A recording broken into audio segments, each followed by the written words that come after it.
Hello, everybody, and welcome back to the Rob Talks podcast. And this is episode 28. Now, today's episode is on a really interesting topic, which is all to do with time and to do with the time that we actually have in our lives and how we prioritize our own time.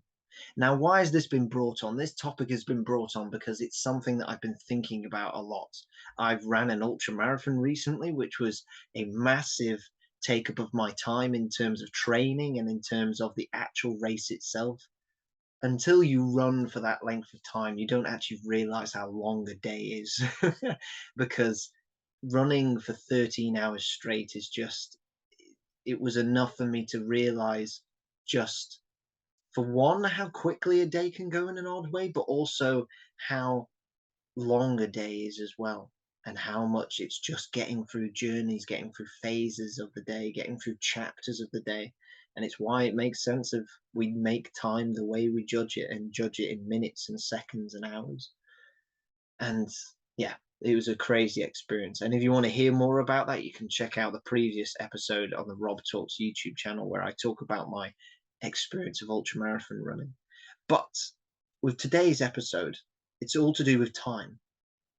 And this is based a lot around some research that I've done recently, and that is related to a lot of statistics to do with life expectancy and actually realizing how much time do we have for ourselves in our own lives. And so the honest thing is that it is said that this is based upon American statistics, unfortunately. So it won't reflect every single country and every single person's life, but this is the average that has been found. So it's found that in America, you live a life expectancy on average of around about 79 years. And that equals to about 692,040 hours. That's your lifetime. And I honestly think when you sit down and think about that, that's an insane amount of time. The amount of times that we complain about having to wait an hour or two, or even anybody I'm sure can relate to this, of where you have to wait for hours in an airport because your flight has been delayed or possibly even cancelled, and so you have to take a new flight. Or if you're in the UK, for one, if you're having to go to hospital and you're having to wait for hours in A&E, that's when you start to realize actually how long an hour is and how it takes up so much time of your life. But 692,000 hours is an insane amount of time and is such an insane number. It's one of those numbers that I feel like as a human, we can't even fathom or truly understand. But it is said also that within your career, of those 692,000 hours or so, you spend about 80,000 of them focused on your career and working within your job until the point that you retire. Now, of course, this is probably going to change for as we look to generations for the future. But 80,000 hours is an insane amount of time. And there is, in fact, and this is not sponsored or anything, this is just because I think it's brilliant. There is a website that is called 80,000 Hours that you can go on there and it can help you to find out how you can make the most impact with your career and be able to use those 80,000 hours in the wisest way possible. And I just think it's a fantastic website with loads of free resources. So definitely check that out. But 80,000 hours is insane and shows why, in fact, we have to put so much importance upon what we do for our careers because it takes up such a big chunk of our lives. And if we're not happy for the majority of those 80,000 hours, think how that affects the rest of your life and, in fact, your perspective on your own life. You're a lot more likely to be depressed within your own life if your career makes you feel depressed. And that every day that you go to do that 8 hour shift or whatever it may be, that you feel sad and you feel as though you don't enjoy it, that's going to affect your life. It's a no brainer.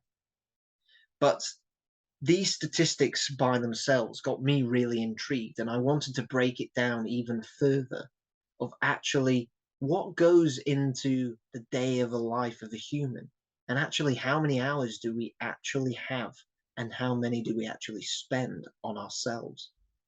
And so it's been found that essentially from this American study that was done, I will go through the daily hour statistics first because the result is a bit shocking for some people. But essentially, they found we spend on average about 7.8 hours sleeping. So that is entirely of you sleeping and going to bed. That's 7.8 hours. We spend roughly around about 8 hours working. Now, of course, this is very dependent on your career choice and your current place in life, because I find, of course, that that changes with people. If you're a freelancer, if you are a stay-at-home mom or dad, if you are having to work 0 hour contracts, it massively changes how much work that you're having to do. But that was the average that was found. And then, interestingly enough, it is found that you spend roughly 1.8 hours on household activities. So, in terms of cleaning and cooking and kind of along those lines, you spend 1.8 hours, which I really feel like, even for myself, that flies by. I don't think I spend 1.8 hours, as any student can probably admit to, but it's still quite a crazy amount of time. And then, interestingly, we spend roughly about an hour just eating and drinking. And I suspect with myself that may be even over an hour because of the amount of snacks I like to have. And then we spend about 1.2 hours caring for others, which I find to be really interesting in terms of that is looking at us actually talking to others, actually helping out one another, actually reaching out. And I think that's something that certainly needs more interest on for the future. And then there's around about 1.5 others which is spent on other activities to just do things and to get things done. Mainly your probably to-do list and actions around the house. But overall, this means that we only actually, in fact, in 24 hours of a day, we only have roughly 2.6 hours to choose exactly what we want to do and to do what we actually want to do, which I find pretty insane. 2.6 hours in a day is the amount of time that you have for you to actually do what you want to do. And of course, this is different for every single person. But when you just think about that, that makes you realize how that time that you decided to read a book, or that time you decided to go and play basketball, that's part of your 2.6 hours. Or that time that you've decided to just watch TV or watch Netflix or to revise, whatever it may be. That's your 2.6 hours of you choosing what you want to do. Now, of course, this is not an opportunity for me to like stick at people and be like, oh, you should be doing what's going to be focusing upon personal growth, yada, yada. Because the truth is, I don't spend 2.6 hours educating myself or 2.6 hours trying to learn a new skill or hone a skill that I have already. I'm very much like your average human. I would probably spend the majority of my 2.6 hours maybe doing a little bit of working, but probably a lot of the time it's Netflix, it's Disney, it's whatever is on TV, whatever I can switch off to. But when we consider that that is actually the amount of time that we have in the day, that makes us realize how we actually need to use that time wisely. And of course, you don't have to spend every single day focusing upon your personal growth or say upon your mental health or your physical health. But it shows how important it is to use those 2.6 hours wisely and very much be in the present of what we want to do. Now, the shocking statistic that comes from all of this is the fact that that means that in our lifetimes, we only actually have about 17 and a half years of a life expectancy of 79 years of where you actually do what you want to do. And I think that's the one that I find the hardest to get my head around. 17 and a half years out of nearly 80 years of living is actually what we want to do. Now, I think it's very easy for us to just kind of go now and think about those statistics and be very worried about them. And that is definitely not what you want to do. There's no point worrying about, for example, things that you're in less control of that can be to do with the level of household activities that you need to do. The amount of sleep that you need, for one, is a physical thing that you need. You can't just stop sleeping just so that you can have more time to spend in the day. And then effectively, it would eventually be actually quite counterproductive. But we have to think about, as it is said in this quote by Annie Dillard, how we spend our days is how we spend our lives. So, breaking it down, if we're focusing upon sleeping, we need to make sure that we are sleeping for the amount of time that works for us and also works for us in terms of physically and our physical health. So for me, I need my 8 to 9 hours, possibly 10 some days. If I don't get that, I either wake up grumpy or I wake up short of sleep or I wake up having had too much sleep and I feel like I've lost the day. In terms of working, this shows how if it's 8 hours of your day, you really need to find a career that's going to make you happy. And even as people are considering so much within the entrepreneurial space, and I'm sure so many people who are listening, of how you can get to a point of where you can have the freedom of what hours you work and being able to control that, or at least being able to know that if you are in a set contract of you need to do 8 hours today, that those 8 hours are spent well and spent doing something that you love and that you're passionate about and that makes you happy. And then in terms of household activities, I guess there's so much that you could think about with that in terms of if you made things more organized, if you made things more scheduled, then you're much more likely to spend less time on household activities. Or if you pay for a cleaner, or if you have, like, say, a robot vacuum or something like that, that will shift how much you spend on household activities. But at the end of the day, that control is very much down to you and your perspective. And who knows? I'm sure there are many people out there who actually really enjoy doing household activities. And so that's something to consider within your day to day life and day to day enjoyment of how much that brings you happiness. And then in terms of eating and drinking, you can't really control that much unless you just eat less or drink less or eat more or drink more. And so I think that's quite set. In terms of caring for others, though, I think this is a massive thing that seems to be really understated. I remember hearing a statistic of where it's crazy the amount of people in America who say that they don't have a close friend. I'm sure it's something like 1 in 3 people say they don't have a close friend. And it just shows how, in this level of loneliness, that we need to have others that we can care for, others that we can reach out to. And we can do this by getting involved in community events, getting involved within group events, and being able to just put ourselves out there and to be able to have a friend, being able to have people who we can care for. And within caring, it's not meaning just in terms of that you're looking after your grandma or grandpa, or you're looking after somebody who may have a disability or impairment and so needs more constant care. It's also considering what's care in terms of mental health and what's care in terms of friendships and relationships.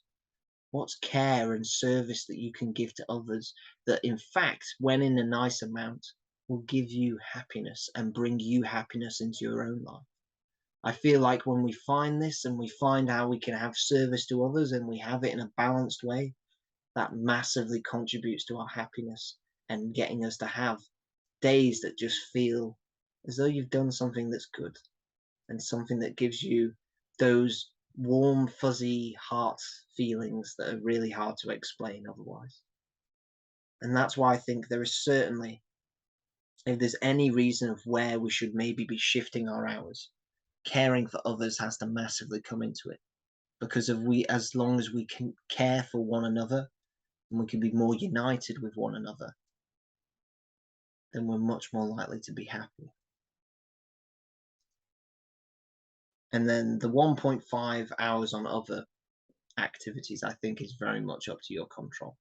So in the end, it actually shows that if we have more control on what we do and find where we can have control on these aspects within our life, you can, in fact, for one, be happier probably than your current position, but also, two, you can have more hours in the day for you to choose on what you want to do. And trust me, that little change in how many hours you have in the day or how many minutes you have in the day, even of how what you being able to do what you actually want to do and being able to do what you want to choose, that will add up twofold, threefold, even 10x probably in some cases, of how many years of life expectancy you can have that will be actually down to you doing what you want to do and being happy. And so we need to see where we can have that control in our lives, but also accept the times of where we can't have control, because that is the way of life. We have things that we can control and things that we can't control. And once we understand these two things, then you can understand how you can have more control in your life on what makes you happy and being able to do what you actually want to do. And so for me, going forward, massively for me, it's focusing upon my sleeping patterns. It's focusing upon my career and what makes me happy with that. It's focusing upon my eating and drinking habits in terms of how that affects me physically, and that will then affect my mental well-being and my happiness. But also in terms of how I choose my days, how I choose my hours, how I choose who I spend my time with, and most importantly, who I spend the time with and what time I give away to others. If it's helping somebody with something, if it's helping somebody with something entrepreneurial, if it's something that is more just a chat, a catch up, if it's just going out on a mountain bike ride or going out on a walk, whatever it is, that caring for others element I think is so important. And I think if there's anything that you take away from this video, it's considering how we can do that better. And if you are somebody that already cares loads for others, give yourself a pat on the back, because you are one of those people out there that, for one, you're sustaining your own happiness in doing that, but you're also helping that individual. And trust me, you won't probably see it, but you are creating a domino effect of kindness and gratitude that goes to others. And that, for me, is what makes the world the best place it can possibly be. And that is what brings people joy and happiness. You have been listening to the Rob Talks podcast. Thank you so much for listening. I've really enjoyed this episode. And please have a fantastic week, have a fantastic day, and think about what I've said in this podcast episode. And I will see you next week for the next Rob Talks video.